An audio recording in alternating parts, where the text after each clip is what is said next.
Hello everyone, welcome back to the course on Introduction to Multi-Agent Systems. In today's lecture, we'll continue with the basics of graph theory and we'll talk more about the properties that get associated with a graph because of the walks and cycles present in it. So before actually discussing what those properties are, let's first quickly recap what exactly are walks and cycles in a digraph. So a directed walk is simply a sequence of vertices and edges which start and end at vertices. And between any two vertices there exists at least one directed edge. Similarly, a directed cycle is nothing but a directed walk whose starting and ending vertices are the same. So let's quickly see an example. So we see here a digraph, and a walk in a digraph can take this form.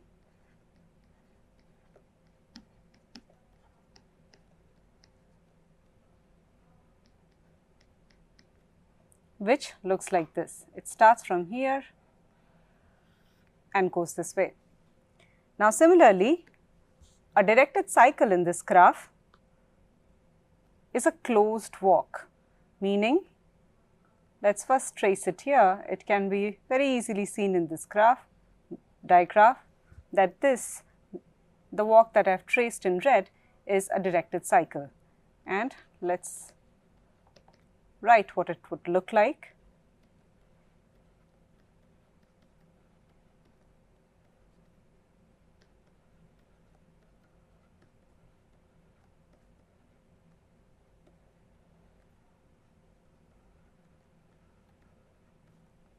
And 6. So if you observe, the start and end vertices in a cycle are the same. Now, the cycles in a graph lead to again several interesting properties as we discussed before. So this was a toy example. Let's now take a look at a real world example of a digraph and what could be the possible walks and cycles there. So the image that we see in this slide is actually of the flights between San Francisco and New Delhi. So if you see here, there are many possible routes that a passenger might take while starting from New Delhi and reaching to San Francisco. For example, one of the paths could simply be this. One of the walks, could be this. Note that this is also a path because none of the vertices are actually repeated. So now this is one possible walk, and what would be a possible cycle here? So cycle would simply refer to a round trip, meaning again let's trace back the same path.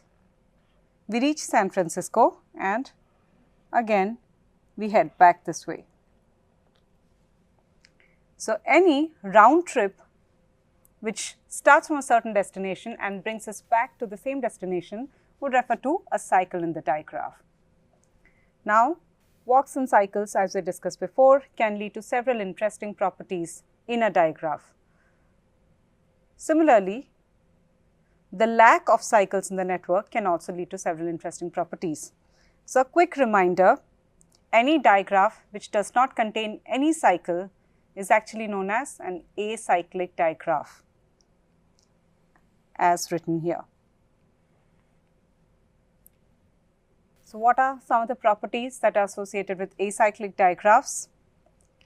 So the first set of notions that we will talk about are those of a sink and a source.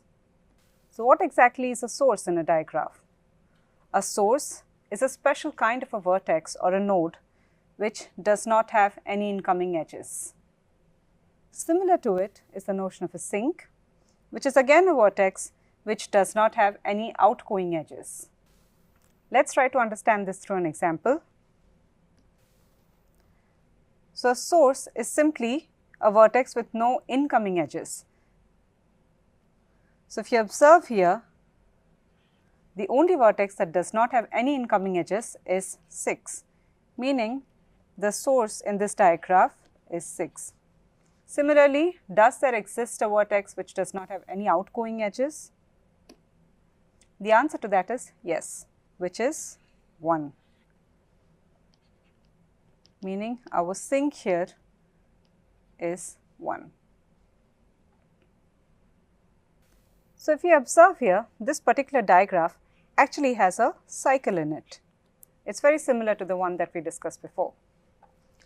Now, can we construct a diagram which does not have any cycles? Yes, that is possible, and an example of it is the diagram shown here. If we see here, there are actually no cycles which are possible.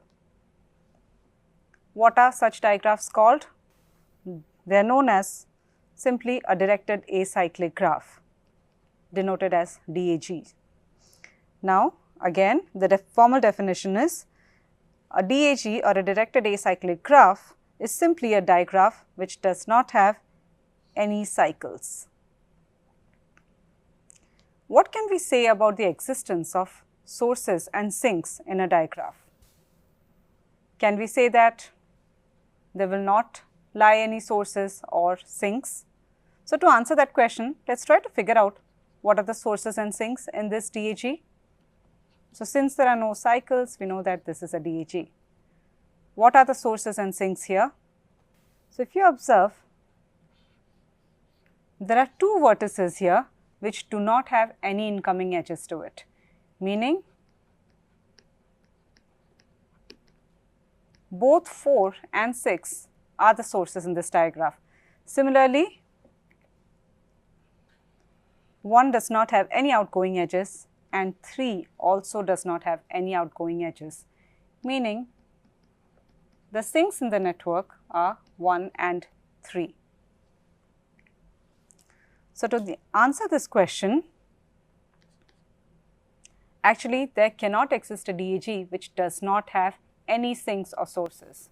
Now, I encourage the students to pause the video here and try to reason it out. Why is this?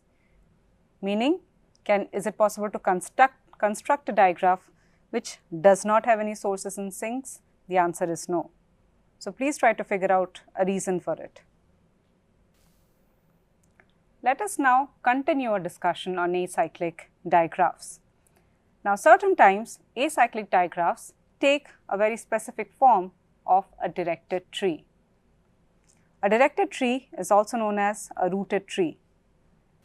That is because a directed tree, the definition goes this way, is simply, first of all, an acyclic graph which contains a vertex which is known as the root node.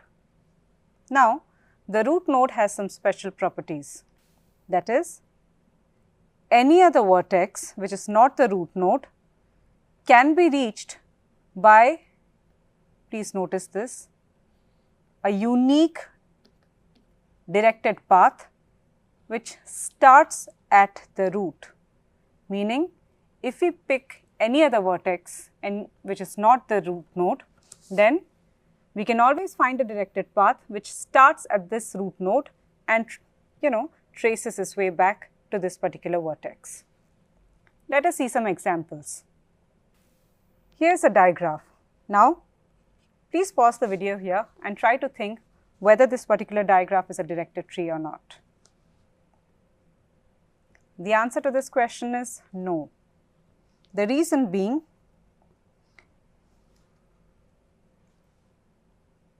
if we look at the vertex 7, then one possible way to reach it is through this path. However, there is yet another path which is possible, which is this, meaning if I start at my root node, which is 1, and I am trying to trace a path to 7, I know that 2 paths exist which can bring me there. Actually, more than 2 paths can also exist. Let us trace out one more.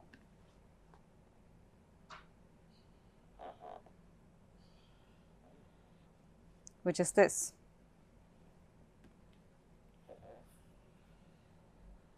So, we see here that multiple paths exist.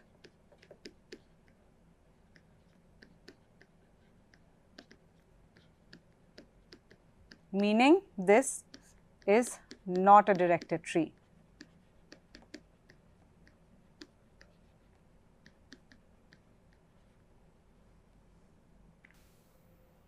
What about the digraph shown next?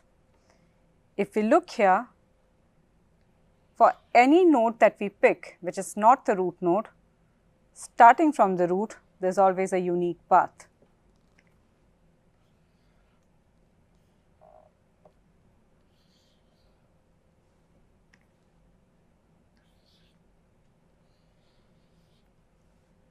Meaning this is a directed tree with the root node being node number 1.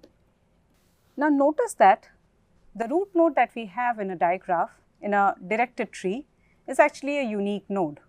Now every other node that is there in the directed tree has a unique path from the root node.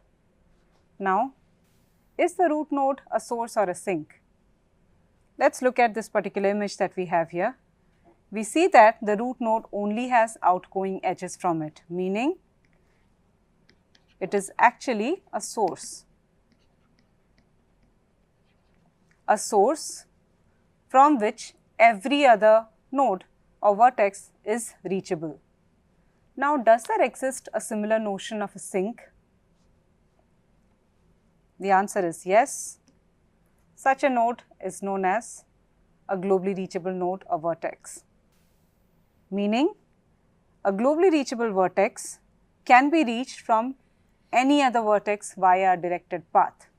However, the only difference being that this directed path now need not be unique, meaning it may or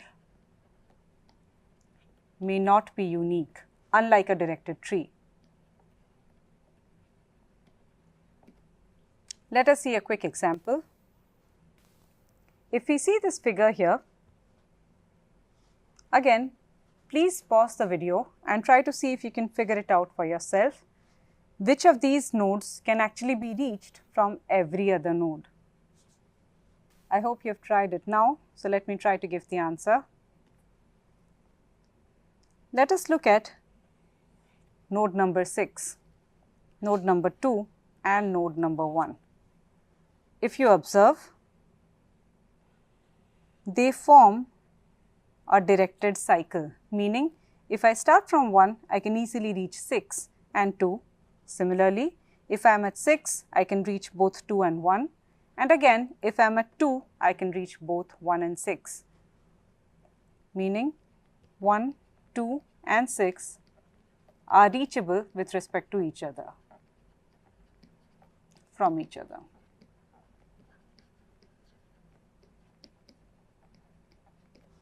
Okay, now let us look at the other set of vertices. Suppose I am at 4. Can I reach every other vertex? The answer is yes. I can reach 5, and from 5 I can reach 6, and I already know if I am at 6, I can reach the other 2. And from 4, I can also reach 3. What about 5? Yes, from 5 I can reach here 6, and again I can reach all of these 3. And I can also trace a path like this and reach here. And similarly, from 3, I can reach all of the others. But now, let us look at the subset of nodes, or let us simply look at node number 1. If I am at node number 1, can I reach every other node? The answer is no. I cannot reach node number 5, there simply does not exist a path. I cannot reach even node number 4 or node number 3 as well. Similarly, for 6 and 2, meaning the nodes 1, 2 and 6 can be reached by every other node, but they themselves cannot reach every other node, meaning since they can be reached by every other node that is possible in the network, they are known as, they are the globally reachable nodes. Any question? Just make a note of this.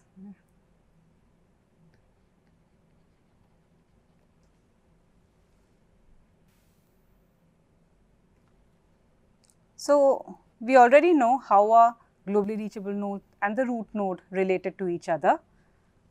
In order to be able to relate them very easily, we introduce the notion of what we call. So, what are the examples of globally reachable node? Do we encounter them in any real world examples? We do encounter them. In general, any influencer in a social media platform like Twitter or Instagram can be represented like this.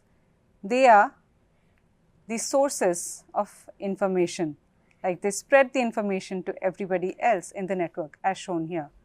Similarly, any influential person in a society can also be thought of as a globally reachable node. Note that a globally reachable node in our case. So, again this is only a convention just to quickly remind you. In this case, if we denote them as I and J, J actually gives the information to I, meaning if we have a node like this,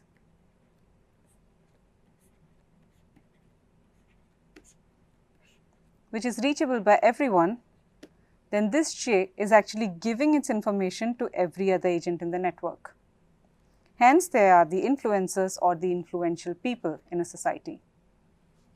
Okay. Now, again we know that globally reachable nodes are in some ways related to the root node. And to see the relation very clearly in a graphical sense, we introduce the notion of reverse graphs. So, what is a reverse graph? In order to construct a reverse graph, we start with a given digraph G, and the reverse graph of this digraph G has the same set of nodes and edges, but the orientation of the edges are reversed. Let us see a quick example. Say we start at this network, then by reversing the edges we get this particular digraph. If we observe very closely, then let us focus our attention on node number 1. In the reverse graph, if you observe, node number 1 actually becomes the globally reachable node, right? And if you see here, it is not exactly a directed tree, the reason being that there is an extra edge which should be removed. It can be either this edge or this edge, any one of them. We can remove it to make it a directed path, so that there is a unique, a directed tree, so that there is a unique path to every other vertex. But we do know that from 1 there exists a path to every other node, meaning in the reverse graph, 1 simply becomes a globally reachable node. Now, let us talk about the next notion which are associated with the walks and particularly the cycles in digraphs. Now, the cycles in digraph lead to the notion of periodicity in them. So, what is a period of a digraph? The period k of a digraph simply, so the number k, it divides the length of every simple cycle of the graph. Just to remind you, a cycle is simple if none of the vertices are repeated.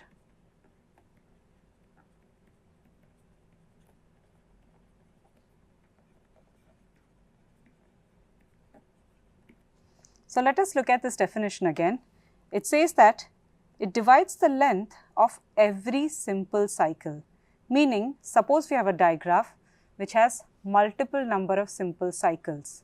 Then we take the length of all of these simple cycles and try to figure out what is the greatest common divisor, GCD. So, that particular number is known as, is simply the period of the digraph. Now, a strongly connected graph is said to be periodic only if this period k is strictly greater than 1. and a digraph is aperiodic simply if it is not periodic. Let us now see some examples. So, if you look at this digraph, we see that there is a cycle here, and what is the length of that cycle? The length of the cycle equals 2, meaning the period is simply equal to 2. What about this example? So, we see that there are actually 2 cycles here. The first one is this. So, the length of the first cycle is 2. There is yet another cycle here, which is a self loop whose length is actually equal to 1, and the GCD of 1 and 2 is simply equal to 1. So, what does the definition say? A graph is said to be periodic only if the period is greater than 1, meaning this particular digraph is actually aperiodic. Let us look at yet another example. So, again we have 2 cycles here. This is the first one whose length is 2, and we have another one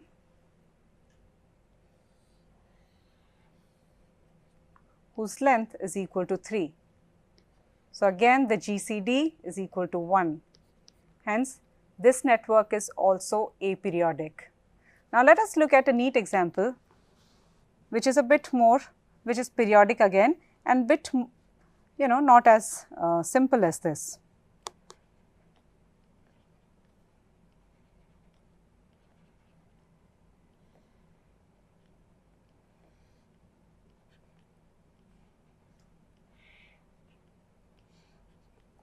If we look at this graph, this digraph, we see that again there are 2 cycles. First is this, whose length is equal to 2, and we see that there is yet another cycle here,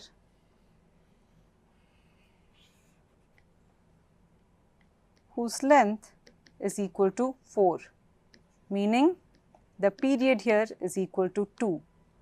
Since the period is greater than 1 and the network is strongly connected, we say that this particular digraph is actually periodic with a period of 2.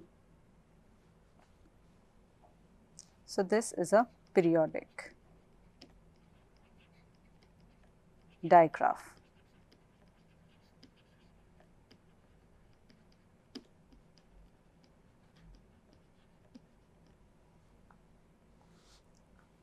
So, let us zoom in our attention to this particular digraph. If we observe here, now the digraph has a period equal to 1, and this is because of the presence of the self loop, meaning if we take any arbitrary digraph and add a self loop to it, then the period naturally becomes equal to 1. Hence, any strongly connected digraph which has a self loop trivially becomes aperiodic.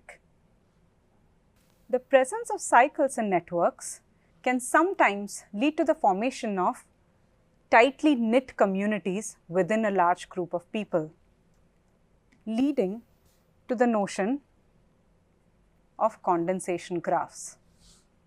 So, let us take any social network.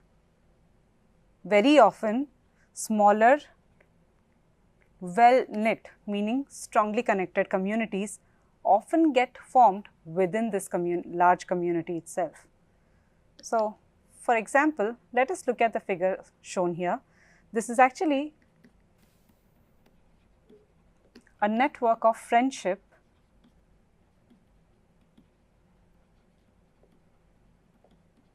in Facebook.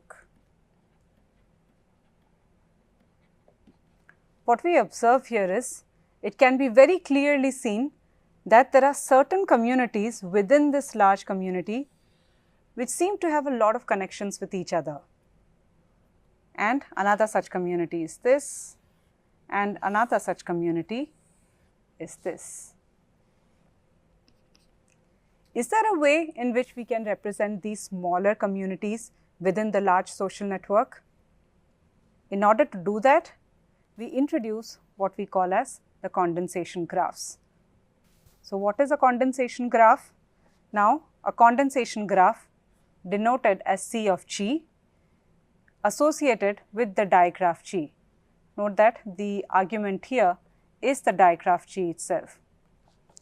So, the condensation graph CG has vertices which are nothing but the strongly connected components in G, meaning we take every strongly connected component and condense it to just one vertex. So, these are all of the vertices in the network. What about the edges? So, two vertices in the condensation graph share an edge only if there exists an edge between the corresponding strongly connected components, meaning in the large social network, if these communities share an edge with each other, then when we condense them to one vertex, one each, then we denote it as an edge between them as well. Let us see an example. So, if we see here, how we represent a community is in the form of a strongly connected component. So, if we look at this figure, let us try to pull out all the strongly connected components. They are all highlighted here. If we start from here, we can reach here and come back to this. Similarly, if we start here, I can start from either one of them and go to the other one, right. So, similarly, each of these are actually strongly connected, and we have here a standalone vertex. So, how do we draw the condensation graph? Now, we condense each of these strongly connected components to simply one vertex, meaning this should be just 1, 1, 1 and 1. And this trivially also becomes just one vertex. And what will be the direction of the edges? Let us see. So, we see that there exist, so these are our nodes, let us highlight them. We see that between these two communities, there is an edge, meaning when we are drawing the condensation graph, we will add an edge between these two vertices as well. Similarly, if we look at these, again we see that they share an edge, meaning these two vertices will have associated edges. So, let us look at the overall through this process. By repeating this for each of the strongly connected components, we arrive at this condensation graph, where an edge exists here if when we expand these two communities to the larger communities, there exists some edge between the two communities, which can be seen here. Okay. So, this actually brings us to the end of today's lecture. Now, all of these notions are actually taking us closer to defining some mathematical properties which are associated with digraphs and which can be represented in a more condensed form using matrices, meaning the notion of walks can actually be represented in a very condensed manner using something that is known as an adjacency matrix. Similarly, we have a degree matrix which helps us understand what are the set of edges which are actually sharing an edge with a given vertex in the graph. So, all of these notions that we have discussed so far can actually be represented in more concise ways through matrices, which is something that we will be discussing in the next lecture. So, these are all the references that we use for today's lecture. Thank you and see you in the next lecture.